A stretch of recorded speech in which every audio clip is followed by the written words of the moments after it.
किसी ने क्या खूब कहा है कि जीता तो हर कोई है, पर क्या फ़ायदा आप आपके संकट का मुंह तोड़ जवाब ही ना दो तो। नमस्कार दोस्तों, आप सुन रहे हैं हरीश को। एक बड़ी छोटी सी कहानी सुनाना चाहता हूँ जो आपको जीना तो सिखा ही देंगी। ये कहानी एक छोटे से बच्चे और दादाजी की है।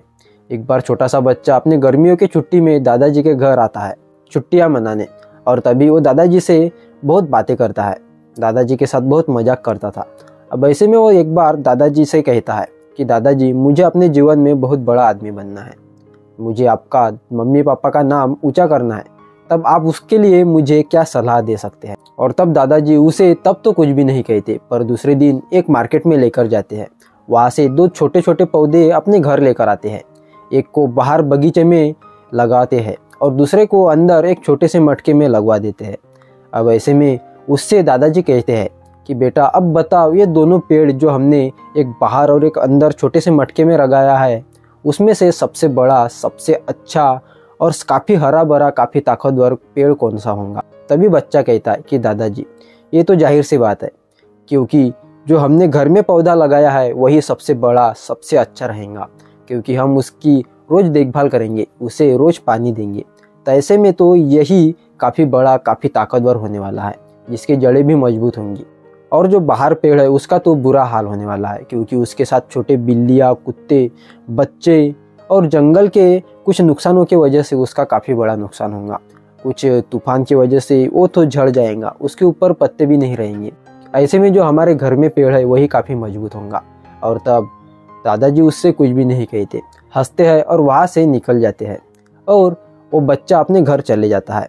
और तब से ठीक 4 साल बाद वो बच्चा अपने घर में वापस आता है, दादाजी के घर वापस आता है, और वो पेड़ देखता है जो दादाजी ने घर में मटके में लगाया था, और दादाजी ने जो बाहर अपने गार्डन में लगाया था उसे भी देखता है। और वो जो दूसरा पेड़ होता है, गार्डन वाला, बगीचा वाला, वो बहुत बड़ा, काफ़ी हरा भरा और काफ़ी मजबूत होता है। और जो घर में होता है वो तो उतना ही था जितना दादाजी ने लगाया था। उसकी जड़ें भी छोटे छोटे थे और उसे छोटे छोटे पत्ते ही थे, और वो ज़्यादा मजबूत भी नहीं था।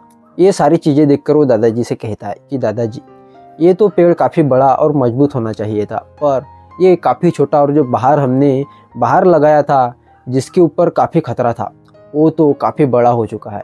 तब दादाजी उसे एक ही बात कहते हैं कि बेटा, तुमने मुझे उस टाइम एक सलाह मांगी थी कि मुझे अपने जीवन में बहुत बड़ा होना है, जिसके लिए आप मुझे क्या सलाह दे सकते हैं।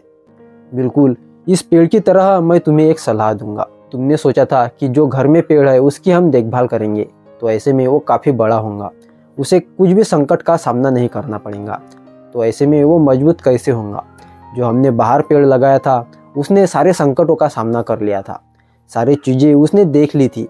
अब ऐसे में उसे तो मजबूत होना ही था। दोस्तों, कहानी तो ख़त्म होती है, और यहाँ पर हमें एक चीज़ सीखने को मिलती है। एक कहानी हमें सिखाती है कि हमेशा संकट का सामना करते रहो, क्योंकि आपको अगर जीवन में कुछ करना है, बहुत बड़ा बनना है, तो आपको संकट का सामना तो करना ही पड़ेगा। जो आपके सामने परिस्थितियाँ, विपरीत परिस्थितियाँ आ रही है, उसका तो मुंह तोड़ जवाब देना ही होगा, बिल्कुल उस पेड़ की तरह। उम्मीद करता हूँ आपको ये कहानी पसंद आई होंगी। ऐसे वीडियोज़ देखने के लिए चैनल को सब्सक्राइब जरूर करें। और हाँ, हमेशा की तरह इस बार भी आपसे एक ही बात कहूँगा कि प्रभु की कृपा के साथ, अपनों के आशीर्वाद के साथ, अपनी मेहनत लगन के साथ ऐसा करो काम कि सुनहरे अक्षरों में लिखा जाए आपका नाम। राधे राधे।